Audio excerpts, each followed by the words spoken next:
Hello everyone, how are you doing? I hope that you're doing amazing. I hope that you're keeping safe from wherever you are. So today it's a very sad day for Kenyans. We woke up to yet another fire tragedy. Actually, there's a third fire tragedy in a row.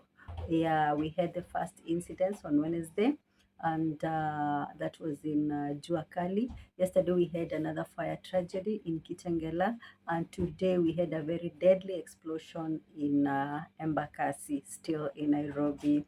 So guys, let's pray for protection. Let's pray for God's to give us to keep us safe, and let's exercise caution in everything that we do, and I believe all shall be well. So I've compiled all the three incidences. Watch till the end and stay safe.